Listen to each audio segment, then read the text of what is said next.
Lecture number 1 में भी मैंने हालात ज़िंदगी हमने पढ़ी थी हाजरा मसरूर की। फिर मैं खुलासा बयान कर रही थी। अब उसका थोड़ा सा हिस्सा रह गया है कि उसके बाद जो है क्या होता है उस बाकी वाक़यात में। जब दोनों का आपस में झगड़ा होता है तो झगड़ा इतना बढ़ जाता है और जो उनके रिश्तेदार आए हुए होते हैं और वो जो पड़ोसन खाला का जो शोहर होता है क्लर्क का जिक्र जो आया है, वो दोनों भी वो सब भी जो है वो बात को हवा देते हैं। वो जो है बिल्कुल उसके आसाब काम करना जो है वो छोड़ देते हैं, जिस तरह वो हिस्ट्रिया में बक रही हो। हिस्ट्रिया यानी आसाबी दौरा जो होता है, बीवी भी लगी होती है और शोहर भी जो है एक दूसरे से गिले करते हैं, एक दूसरे को तेज़ गुस्से के साथ इतना जो है वो दोनों आपस में गुस्सा करते हैं और एक दूसरे को बुरा भला कहते हैं कि आखिर में उसके शोहर जो है इतने गुस्से में आ जाते हैं जिस तरह वो आतिशबाजी के अनार जैसी हो गई हो, जिसको दिया सिलाई दी गई हो, यानी उसकी बीवी की कैफियत जो है वो इस तरह हो जाती है और आखिर में उसके शोहर जो है वो उसको तलाक दे देता है। जब वो उसको तलाक दे देता है तो वो बेचारी जो है वो मेज़ पर गिर जाती है क्यों और कुछ भी नहीं बोलती। पड़ोसन खाला भी अफसोस का इजहार करती है, उसके आंसू जो है वो खुश कर लेती है और उसको जो है मेज़ पर से उठाती है। गिरते गिरते वो मियाँ के पतलून का पांचा भी पकड़ती है और वो इसी अंदाज में जैसे कोई पागल होता है, इसी अंदाज से वो अपनी कलाई से जो है वो सोने की चूड़ियाँ भी जो है वो उतारती है।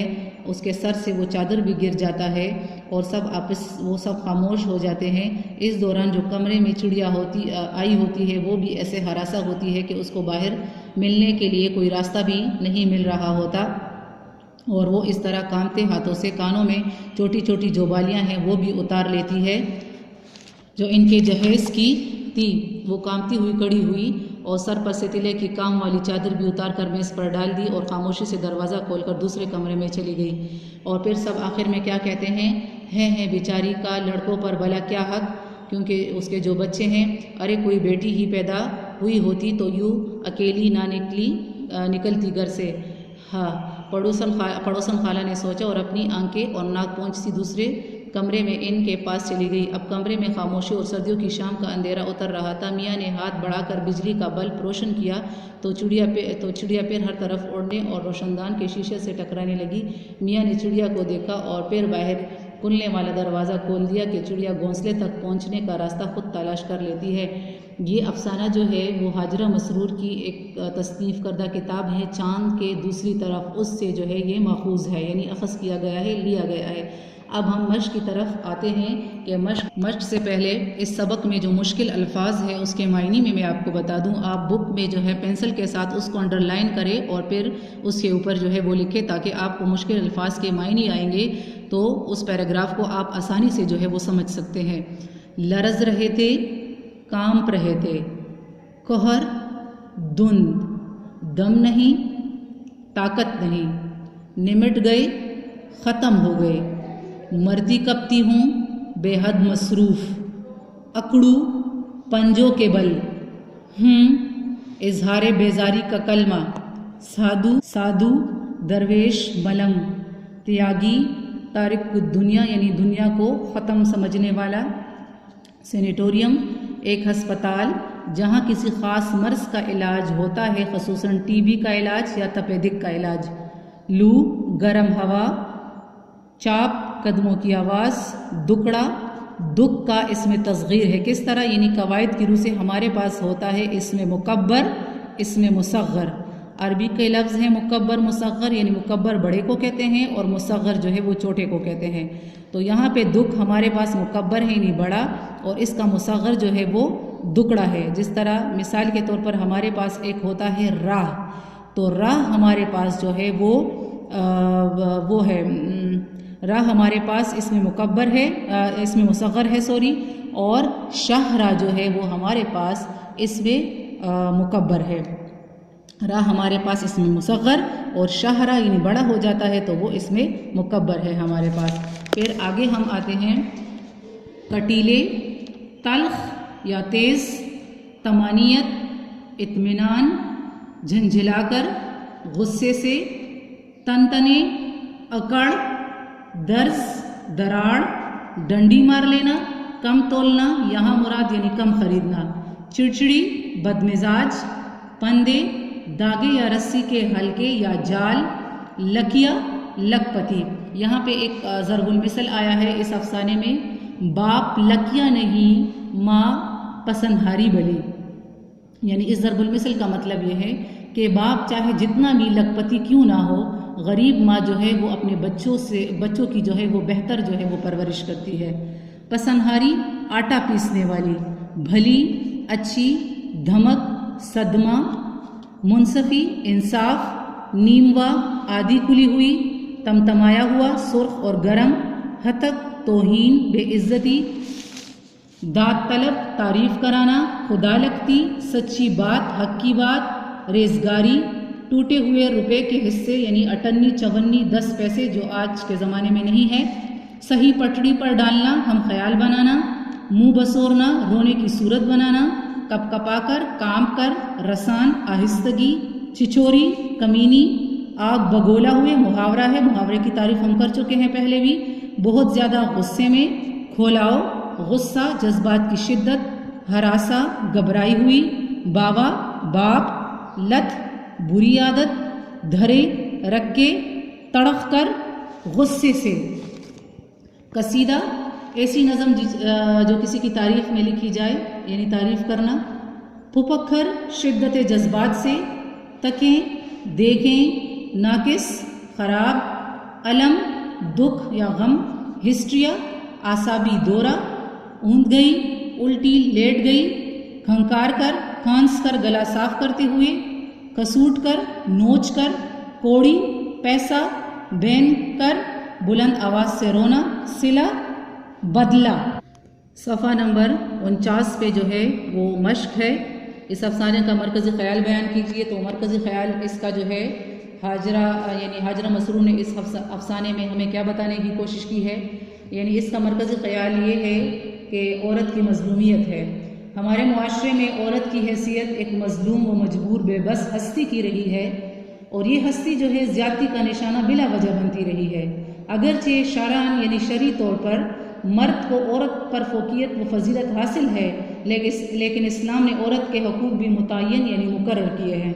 मसाइल और इख्तिलाफ़ात का पैदा होना फितरी बात है, लेकिन इनमें शिद्दत और इंतहा पसंदी नहीं आनी चाहिए और जहाँ तक हो सके आपस में मुताबिकत व हम आहंगी यानी एक जैसी सोच अंडरस्टैंडिंग जो है मियाँ बीवी में जो है वो होनी चाहिए, पैदा करनी चाहिए और एक दूसरे की बात को मानना चाहिए। मर्द और औरत ज़िंदगी की गाड़ी के दो पहिए हैं, दोनों में हम आहंगी होगी तो ज़िंदगी का सफ़र जो है वो खुशगवार हो जाता है। और सवाल नंबर 2 है अब हमारे पास खातून खाना के किरदार के बारे में इजहार ख्याल कीजिए। क्वेश्चन नंबर 3 अफसाने से आप क्या सबक अखज़ करते हैं यानी लेते हैं। आपके ख्याल में ऐसी नापसंदीदा सूरत हाल से बचने के लिए दोनों किरदारों को क्या करना चाहिए था। अफसाना निगार ने इस अफसाने में इंसानी फितरत की अक्कासी किस तरह की है। इन मश्क के जो है वो नोट्स आपको उसूल से मिलेंगे। फिर है दुरुस्त जवाब के ऊपर टिक का निशान। अफसाना आप पढ़ोगे, खुलासा मैंने बता दिया है तो इसके टिक करने में आसानी होगी। पेंसिल के साथ आप लोग टिक लगाएं। नसर में एक कहानी बड़ी पुरानी कौन सी सिन्फ है। अफसाना। आपकी किताब में शामिल एक कहानी बड़ी पुरानी का खालिक यानी इसका लिखने वाला बनाने वाला कौन है। हाजरा मसरूर। इस अफसाने में नौकर का नाम बख्शूमिया। इस अफसाने में जनाना किरदार बीवी पेशे के लिहाज से क्या है, उस्तानी। अब क्वेश्चन नंबर 7 है फिर भी कोहर की मारे हुए सूरज के रोशनी में कमरा अंधेरा लग रहा था। इस जुमले में दुरुस्त हरूफ इजाफत लिखकर सही जुमला दोबारा लिखे। तो यहाँ पे हरूफ इजाफत जो है हमारे पास का के की के अल्फाज होते हैं, तो की जगह के और के की जगह की आएगा सही दुरुस्त अल्फाज। किरदार बीवी अपने नौकर को क्यों निकालना चाहती है, एक ही सतर में जवाब दे। मर जाऊंगी तो छुट्टी हो जाएगी फिर कदर होगी मेरी। घर में अपनी नाकदरी की शिकायत करने में बीवी किस हद तक हक बजानिब है। चंद सत्रों में जवाब तहरीर कीजिए। वही चलकती सी नीम व आंखें, बुखार से तमतमाया हुआ रंग, समोसों की प्लेट इनके हाथ में थी। ये जुमला किससे मुतल्लिक था। क्या आपके ख्याल में एक दूसरे से छोटी मोटी शिकायतें और गिले शिकवे मोहल्ले वालों और रिश्तेदारों के सामने बयान करना अखलाकी और मुआशरती नुक्ते नज़र से दुरुस्त और जायज़ काम है। मुख्तसर जवाब दे। बाप लकिया नहीं भला माँ पसंद हारी बली ज़रबुल मिसल। आगे भी मैंने अल्फाज मायनी में इसका मतलब आपको जो है वो बता दिया था और आगे जो है ज़रबुल मिसल की तारीफ भी आएगी कि ज़रबुल मिसल क्या है। खाली जगह पुर है। नंबर फर्स्ट में आता है दम। सेकंड में ये वाला एक्स्ट्रा है, ये क्योंकि ये सबक में नहीं है। दूसरा जो डेश है उसमें है बुन, तीसरे में बान, चौथे में पुर्जे, पांचवें में जलील, छठे में समोसे, नंबर 7 में चिड़िया, नंबर 8 में बसोरने, नंबर 9 में पलको, और जब मैं घर आऊँ मुँह सूजा हुआ देखूँ, यहाँ पे सूजा।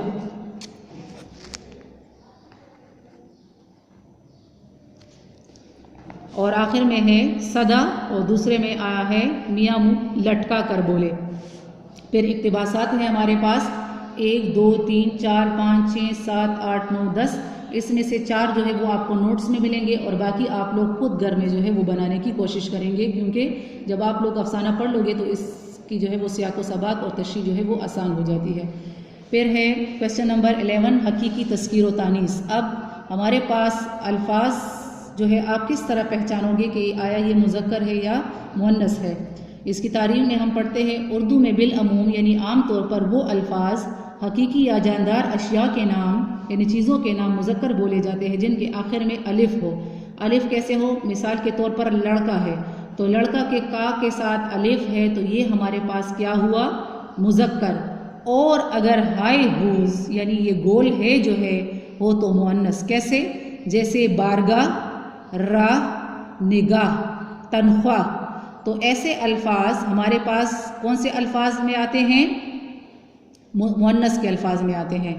बाज़ हकीकी तस्कीर व तानीस को बदलने के लिए मुज़क्कर के आखिर से अलिफ हटाकर याए मारूफ यानी ये वाली या जो है इसके बारे में है लगा देते हैं। जैसे किस तरह? अगर हम मुज़क्कर से अलिफ हटा दें, जैसे ये लड़का है तो अगर हम लड़का के का से अलिफ हटा दे और उस पे याए मारूफ यानी ये लगा दे तो वो लड़की बन जाती है। तो ये हमारे पास याए मारूफ है। या बास के आखिरी हर्फ को हज़फ करके यानी निकालना, अलग करना, लफ्ज़ से किसी हर्फ या इबारत से किसी लफ्ज़ को गिरा देना, या बिला हज़फ यानी वो लफ्ज़ चाहे आप ना भी निकालो, या अलिफ नुनयनी या अलिफ नुनयनी के इजाफे से मुअन्नस बनाए जाते हैं। जैसे मिसाल में है ताया, तो ये मुज़क्कर है तो यहाँ पे हम क्या हज़फ करते हैं? ताया से जब हम अलिफ हज़फ करते हैं जैसे यहाँ पे आया है तो वो क्या बन जाती है? ताई, यानी हम याई इसके साथ जो है अलिफ यानी और यह लगा लेते हैं। फिर देवर से देवरानी, इसी तरह हम जो है देवर से, अब देवर में कुछ भी नहीं है, इसमें हम कोई भी लफ्ज़ भी जो है हज़फ नहीं करते। जिस तरह हमने यहाँ पे भी बोला है कि बिला हज़फ यानी अगर हम ना भी निकालें तो देवर के साथ हम फिर इजाफा करते हैं अलिफ नून यानी की तो वो हो जाता है देव रानी। तो ये हमारे पास जो है हकीकी तस्कीर व तानीस है। अब क्वेश्चन नंबर 12 जो है दर्ज झेल मुज़क्कर के मुअन्नस लिखे, तो ये आपके पास नोट्स में जो है वो सारा मौजूद है। फिर हमारे पास क्वेश्चन नंबर 13 है ज़रबुल मिसल। ज़रबुल मिसल कहते किसे हैं? ऐसा जुमला या फ़िक्रा जो मिसाल के तौर पर मशहूर हो जाए ज़रबुल मिसल कहलाता है। ज़रबुल मिसल के हकीकी या लफ्ज़ी मायने जो भी हो, इसको मौजू यानी मुनासिब और मुनासिब मौका पर जूँ का तू बोला जाता है। इसको कहावत भी कहा जाता है। यानी ज़रबुल मिसल और कहावत जो है वो एक जैसे होते हैं। कहावत या ज़रबुल मिसल इंसान के सदियों के तजुर्बात और मुशाहिदात का निचोड़ होती है। ये दुनिया की हर ज़ुबान में होती है। ज़रबुल मिसल के अल्फाज मुनासिब हालात व मौके पर इंतहाई बरजुस्ता यानी मौका महल के मुताबिक और बात को पुरलुत्फ और वज़नी बना लेते हैं। जैसे एक अनार सो बीमार। ये ज़रबुल मिसल ऐसे मौके पर बोली जाती है जब थोड़ी सी चीज़ के बहुत लोग ख्वाहिशमंद हों। यानी ये हमारे सदियों से किस तरह तजुर्बात और मुशाहिदात, यानी हमारे जो पहले बुज़ुर्ग गुज़र चुके हैं तो वो कोई ऐसी बात हो जाती थी तो उसके लिए कोई ऐसी बात वो कहते थे उस मौका महल के मुताबिक, तो वहाँ से जो है ये चला आ रहा है और ये हर ज़ुबान में होते हैं ज़रबुल मिसल। और ज़रबुल मिसल यहाँ पे हमने ये भी पढ़ा है कि ज़रबुल मिसल के हकीकी या लफ्ज़ी मानी जो भी हो, इसको मौजूद मुनासिब मौका पर जू का तू बोला जाता है। यानी इसमें कोई रद्द-बदल जो है वो नहीं होती। इसी तरह दूर के डोल सुहाने यानी दूर की चीज़ बली मालूम होती है। फिर इन ज़रबुल अमसाल का मतलब वाज़ेह करें। अभी दिल्ली दूर है, घर का बेदी लंका डाए, राम राम जपना, पराया माल अपना, ज़ुबान खल्क को नकारा खुदा समझो। इन सब की जो वजाहत है वो आपको नोट्स में मिलेंगे। क्वेश्चन नंबर 14 है, दर्ज झेल इबारत को गौर से पढ़ें, इसमें इस्तिआरे की मिसाल चुनिए और बताइए कि इनसे मुराद क्या है। अब हमारे पास एक इबारत है, इबारत में कहा है कि इस्तिआरा क्या है। सबसे पहले हम इस्तिआरे को पढ़ते हैं कि आया इस्तिआरा है क्या। आप सफ़ा नंबर 53 पे आए, 53 पे इसकी तारीफ मौजूद है। इस्तिआरा के लग़वी मायने है उधार लेना। इल्मे बयान की इस्तिलाह में जब कोई लफ्ज़, इल्मे बयान की तारीफ आगे आएगी, वो मैं आपको बता दूंगी कि इल्मे बयान किसे कहते हैं। जब कोई लफ्ज़ अपने मजाजी मायनों में इस तरह इस्तेमाल किया जाए कि इसके हकीकी और मजाजी मायनों में तशबीह का ताल्लुक पाया जाए। तशबीह की तारीफ हम पढ़ चुके हैं कि तशबीह किसे कहते हैं। तो इस्तिआरा क्या है कि अपने मजाजी मायनों में इस तरह इस्तेमाल किया जाए कि इसके हकीकी और मजाजी, यानी जो हम हकीकत में उसकी मायने ले रहे हैं या मजाजी में, उसमें तशबीह का ताल्लुक ना हो, तो उसे इस्तिआरा कहते हैं। मसलन इस सबक की इबारत पर गौर करें, इंसान ने मादरे में फितरत के बूढ़े बदन से एक एक जेवर का सूट लेने की कोशिश की। कमबख्त नादीदों की तरह जो सामने देखा अपनी जेब में डाल दिया। यहाँ नाम तो जेवर का लिया, लेकिन इससे मुराद वो चीज़ें हैं जो फितरत का हुस्न बढ़ाती है। इस तरह नाम तो जेब का लिया, लेकिन मुराद ये है कि इंसान ने फितरत की तमाम चीज़ों पर कब्जा कर लिया। इस इबारत में जेवर और जेब के अल्फाज बतौर इस्तिआरा इस्तेमाल हुए हैं। इसी तरह किसी आलम फाजिल शख्स की मौत पर जब ये कहा जाता है कि एक चिराग और बुझ गया, तो यहाँ पे आलम फाजिल शख्स चिराग तो नहीं होता, लेकिन चिराग की तरह इल्म की रोशनी फैलाता है। आम लफ्ज़ों में मैं आप इस्तिआरा ये इस तरह आपको बता दूँ। और तशबीह में फ़र्क कि तशबीह में जो है वो इनडायरेक्ट बात होती है। यहाँ पे की तरह का जो लफ्ज़ है ये अलग करती है इस्तिआरे को तशबीह से, क्योंकि तशबीह में हमारे पास हरफ तशबीह की तरह, मिसल, मानिंद, ये सारे अल्फाज जो है ये आते हैं, जबकि इस्तिआरे में हमारे पास जो है वो डायरेक्ट बात होती है, जबकि तशबीह में इनडायरेक्ट बात होती है। किस तरह? मिसाल के तौर पर तशबीह की एक मिसाल अली चांद की तरह है। जब हम इस मिसाल को इस्तिआरे में इस्तेमाल करेंगे तो हम कहेंगे अली चांद है, यानी हू बहू उसको उसी तरह कहा गया है। तो ये इस्तिआरे और तशबीह में हमारे पास फ़र्क है। इस आगे इसके भी इसी तरह अरकान आएंगे, तो वो हम तशरीहात में जब मश्क में इस्तिआरा की तारीफ़ आएंगी तो उसके अरकान भी वहाँ पे आपको उसकी आसानी से जो है वो समझ आ जाएगी। अब मिसाल के तौर पर ये तो हमने जुमलों की सूरत में जो है इसको समझा है। अगर शेर की सूरत में मैं आपको समझाऊँ तो आपको जो है वो सही समझ आएगी। जिस तरह हमारे पास मरसी का एक शेर है हज़रत इमाम हुसैन के हवाले से कि किस शेर की आमद है कि रन कांप रहा है, किस शेर की आमद है कि रन कांप रहा है, रन एक तरफ चरखे कोहन कांप रहा है। यानी किस शेर की आमद है, ये नहीं कहा कि किस शेर की तरह आ रहा है, किस शेर की आमद है। हज़रत इमाम हुसैन को हू बहू जो है वो शेर कहा है कि कौन सा शेर, किस शेर की आमद है कि रन कांप रहा है, कि ये कौन सा शेर आ रहा है कि मैदान जंग भी जो है वो उसकी खौफ से कांप रहा है। रन एक तरफ, यानी मैदान जंग को तो एक तरफ करो, चरखे कोहन कांप रहा है। चरख आसमान को कहते हैं, यानी उसके खौफ और दबदबे से जो है आसमान भी कांप रहे हैं। यहाँ पे आसमान तो कांपते नहीं है, मगर यहाँ पे शायर ने जो है वो बात को बहुत बड़ा चढ़ा कर पेश किया है, जिसको मुबालगा कहते हैं। और मुबालगा का मतलब यही है कि रन यानी आसमान जो है वो कांप रहा है। तो ये हमारे पास इस्तिआरे की मिसाल है। हज़रत इमाम हुसैन को जो है, हज़रत इमाम हुसैन के लिए शेर जो है वो इस्तिआरा है। और अफसाने की तारीफ में पहले भी बता चुकी हूँ कि अफसाना जो है वो क्या है। यहाँ से आप इसको दोबारा जो है वो पढ़ ले। तो ये हमारा था चैप्टर नंबर 5 और उसकी मश्क जो है मैंने समझा दी है, और उसके नोट्स जो है वो आपको स्कूल से मिलेंगे। शुक्रिया।